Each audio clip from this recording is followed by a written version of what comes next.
We're back in the northeast corner of the Silver State this week, people, with a new residential lot, which, as you can see from the photos here, sits in the shadows of the Ruby Mountains. It's got power, it's got underground utilities, it's got no HOA, which means no annual dues and no time limits on building, and best of all, this one backs up to about 10,000 acres of BLM land.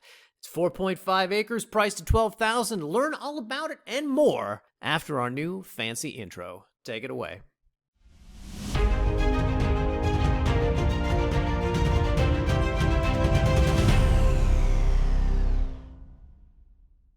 So, as always, people, we like to start these videos off by directing your attention to the GPS coordinates we have located halfway down each and every one of our listing pages right here. 4 corner points and a center. Clicking any one of them will, voila, bring the property up on the Google Maps. So the subject property today is located up here in the northeast portion of the state in Elko County. Pretty much the entire northeast portion of Nevada is Elko County. Of course, when I say Nevada, everybody thinks Las Vegas, they think Reno. Both of those towns, of course, are nowhere close. The subject property, Las Vegas, is way down here in the southern portion of the state. It's not even really a direct route between the two towns. I know, I've driven it. No kind of fun.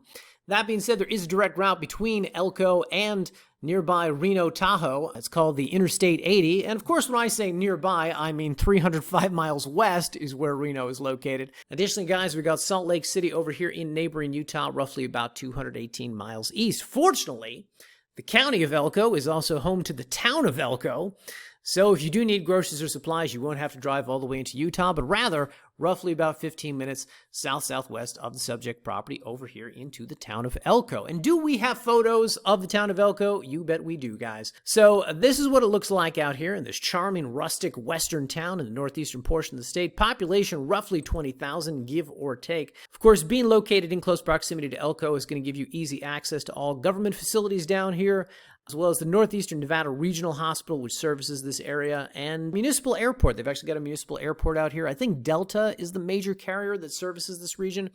Point being, you've got probably some easy flights into nearby Salt Lake, Reno, Vegas, other places, I'm sure. And additionally, of course, out here, schools, churches, parks, so on and so forth. Of course, they've also got casinos. It's in Nevada, so throw a rock and you will hit a gambling institution. So plenty to do and see out there, I'm sure. And of course, it should be noted, guys, that they got a Walmart and they got a Home Depot. So if you do buy the property out here and you decide to develop it and you need to know where the nearest groceries and supplies are, bulk groceries, building supplies, so on and so forth, you're just taking a short 15-minute drive into nearby Elko to both of these places. Additionally, guys, they got grocery stores, they got pharmacies, and a rich Western heritage, which you will see reflected really all throughout the region, but most notably here in their thriving downtown Elko area. With all that said, guys, let's just talk about this. Before I get to the subject property, I want to talk about what's out here in Elko County. I was pleasantly surprised in doing research as to all the things that are really available to do in this region, particularly all the water-based things to do in a high desert region like this. In the southern portion of the county down here, we've got the Ruby Lake, and specifically the Ruby Lake National Wildlife Refuge is in this region.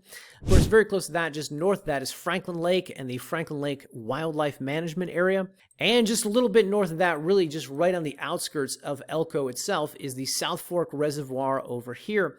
Up in the northern portion of the county, you've got the Wild Horse Reservoir State Park Recreation Area. I believe there's also a golf course out here, some kind of resort and golf course. So a surprising amount to do, boating, fishing, general water-based relaxation, we will say. So as you can see, plenty to do and see within this region, and that's just touching upon a few of those points. Of course, as always, guys, under our property-specific notes on the listing page, we will have more about that, as well as under the points of interest on the listing page itself. Moving on to the subject property, people, it's represented by this pin right here, and this is roughly about 10 minutes north of Interstate 80, 10 minutes north of the town of Rindon. I'm going to call it the town of Rindon. Realistically, I think it's really just a gas station off the side of the highway. I think Elko is the real town out here.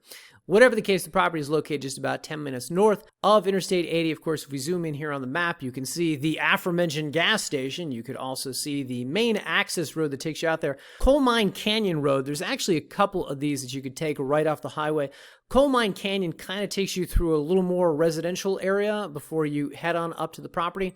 There's also a road over here called Old Devil's Gate Road, Old Devil's Gate, which may circumvent some of this residential traffic and whatnot. So the subject property sits up here in this carved out region that you see right here. This is the Ruby View Rancho subdivision. Now, as you can see, this is not densely populated, number one. Number two, it's actually pretty private. But number three, if you do zoom in on this, you can see a couple of pretty nicely developed home sites. Here's one over here. Here's another over here. And a little bit closer to the subject property, we've got 3 home sites, this one, and this one. Of course, we do have photos in our gallery, which I will get to in mere moments. That being said, people, I do want to point out, this property is kind of a rectangle shape, 4.5 acres, sitting here off of Rindon Road. Now, in our photo gallery, we have a picture of a plat map here. This plat map is from when the subdivision was originally created. When this was originally created, this was a 10-acre lot sitting here off of Chestnut. This road up here is Chestnut.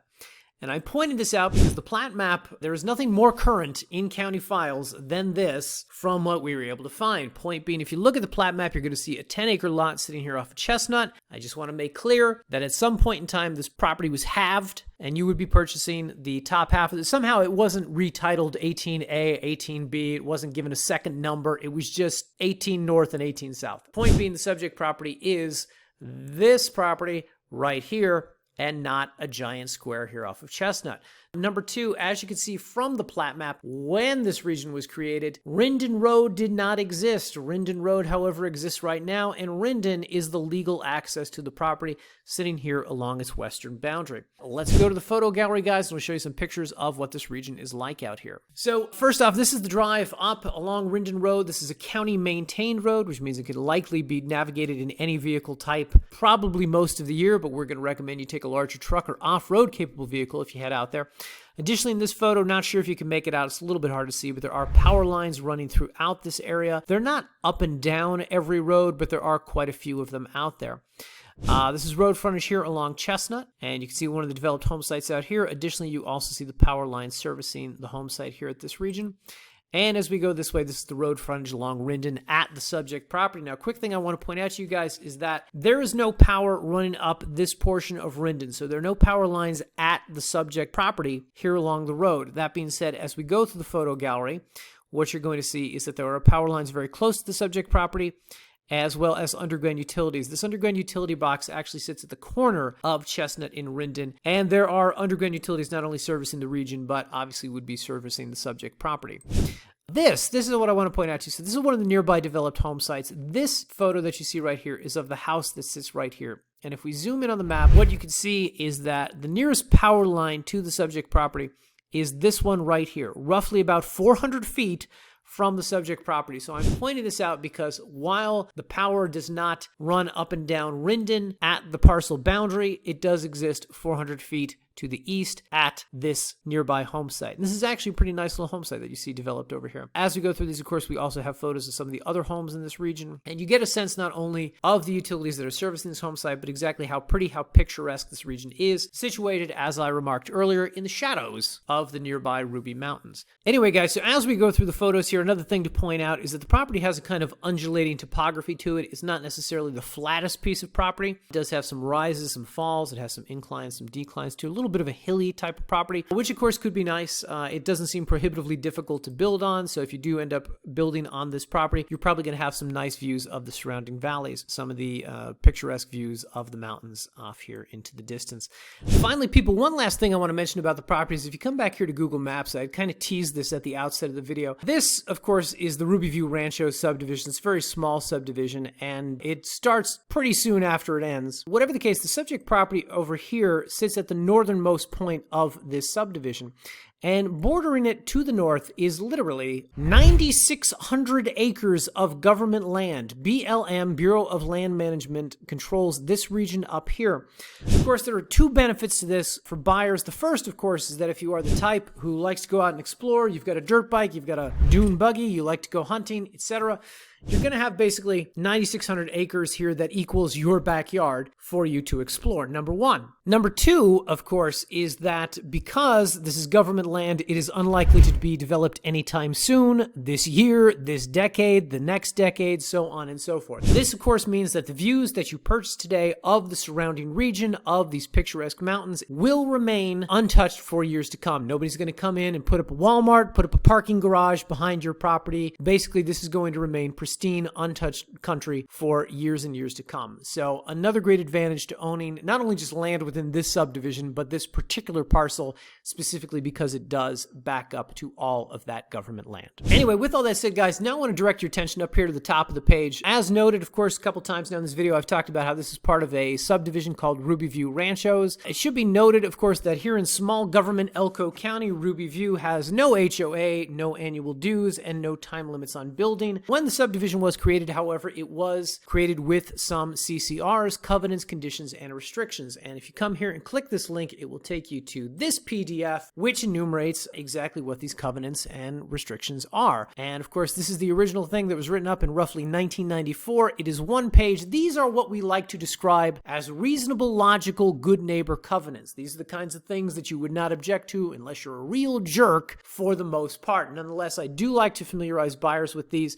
Couple things, guys. Number one is we've bought enough property in Nevada at this point. I've seen enough CCRs to know that a lot of times these things are kind of written to mimic either county zoning or statewide building codes or environmental law, etc. So there's usually a lot of things in these CCRs that are redundant with state law or environmental code. Point being is that you're going to encounter these no matter where you decide to build within the state. After that, there are a couple of a little more specific things in here tailored particularly to the subdivision. The third point in here that I want to read to you guys: no main residential structure shall be permitted on any building site that is less than 900 square feet in the case of a one-story dwelling or 1,200 feet in the case of a two-story dwelling. So that's something to keep in mind. There's a minimum square footage requirement, so if you have some aspiration to build a tiny home, which presumably is less than 900 square feet, you would not be able to do it out here, at least not per the CCRs. Point number 4 here in this document: no temporary buildings, basement, tent, shack, garage, barn, trailer, yada, yada, yada. What that means is that this is a residential property. It's not a recreational property. So this is not necessarily the type of thing where you're going to pitch a tent, where you're going to go park an RV, where you're going to camp on for indiscriminate periods of time. This is the kind of thing where if you're going to buy it and you're going to develop it, you're going to develop it into some kind of home site. My supposition is that a mobile home would probably be acceptable out here with a permanent foundation, but if I were you, that's something I would check with the county.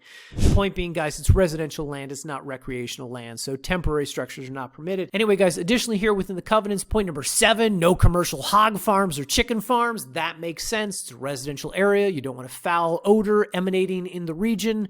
Kind of drives down property values. Point number 9, no storage of motor vehicles. Again, this is one of these, we see this in New Mexico a lot, where people park a bunch of junk cars on a lot. It drives down property values. It creates a kind of community eyesore. Don't do that. Pretty reasonable restriction to have enumerated here in the covenants.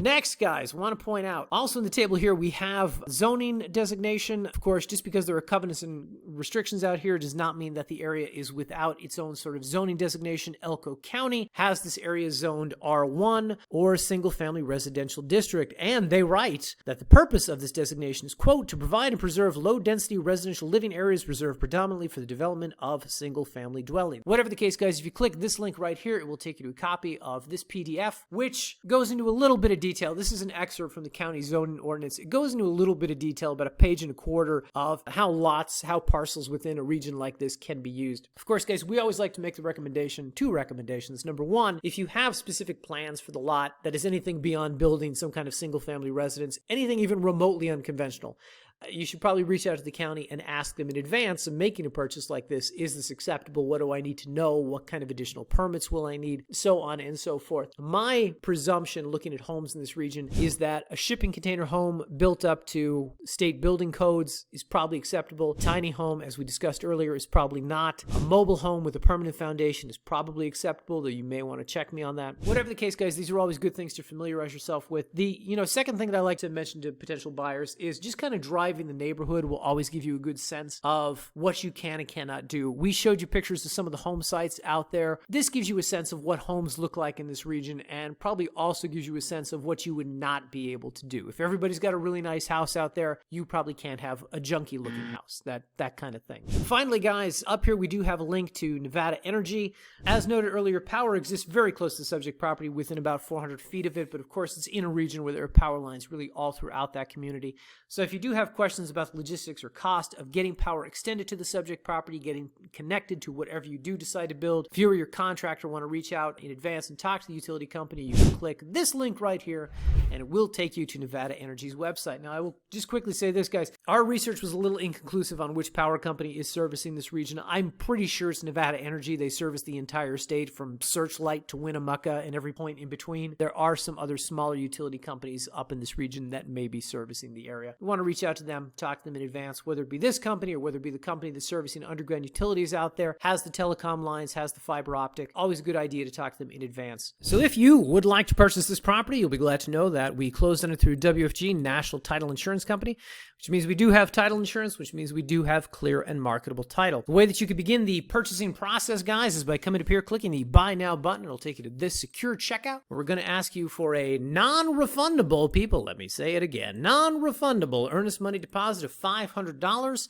Basically, it's going to kick off the process. We're going to ask you for a couple pieces of information here, legal name or names for deed, tax address, so on and so forth. Come down here, agree to the terms of service, click next, and on the very next page, you can enter credit or debit card information to place that non-refundable $500 earnest money deposit. And the way this process works, when we get into this kind of price range, anything north of $10,000, we recommend to our buyers closing through a title company. Obviously, you're the person with the gold. You get to make the rules. So if you want to close outside of escrow, if you feel comfortable funding this with a credit card, a wire transfer, a cashier's check, that's fine with us. We, however, do recommend a title company to you. It has a number of added benefits. One of them, of course, being the peace of mind of you're not handing your money directly to strangers on the internet. You're handing it to a third-party intermediary who does not release it to us until such a time as we have conveyed the property to you. That is one of the many benefits. Whatever the case, if you have not purchased land, purchased a house before, if you're unfamiliar with what a title company does, if I have gone too fast through this process, what I would recommend, guys, is we got a page on our website. It's called How It Works, Buying From Us. This is a page that kind of goes into more descriptive terms here, enumerates the various ways in which we can convey a property to you. The one we're talking about here, the one I'm recommending,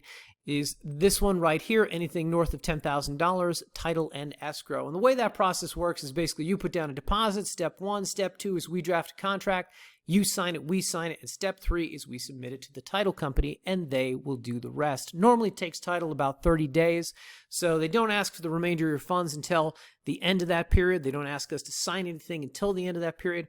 Of course, it's worth noting, guys, that title companies will not open escrow without a signed sale purchase agreement from buyer and seller demonstrating intent, quote unquote, and we do not draft such contracts until such a time as we have the $500 deposit. And in case you're saying, hey, Hemingway, I'm not going to sign anything unless I see the contract in advance, well, conveniently, people, we have it linked right here on this page. Click this link right here. It'll take you to a generic version of one of our standard sale purchase agreements. As you can see here, one page for signatures. Pretty easy to understand, pretty self-explanatory, but if you got a lawyer in the family, you want them to look at it, be our guest. Additionally, guys, if you have further questions about the title escrow process, we also, yes, have a helpful page on our website called Title Escrow Frequently Asked Questions. Click on that, and any conceivable question that you or anyone who has ever done business would have, has had about the process can be learned, can be gleaned right here. Answers await right here on this page. Answers to questions such as, what are the benefits of this? Are there any drawbacks? What are the costs associated with it? Do I have to travel out to Nevada to do this sort of thing? So on and so forth. Anyway, guys, with all that said, really nice property. Really glad to have it here on the website. Of course, it's got a lot of benefits. You know, a nice remote property like this, private, beautiful views all around, and additionally not too many rules. And typically when you find stuff like that, you don't also find utilities, so it's also a welcome benefit to have the power, the underground utilities so close to the property, the county maintained roads, so on and so forth, and of course all that government land that the property backs up to. So a lot to like about this. I hope you agree. As always, guys, if you have any questions, shoot us an email, support@hemingwayland.com, or leave a comment here on the YouTube. Anyway, guys, with all that said, thanks for watching, and we will see you in the next video.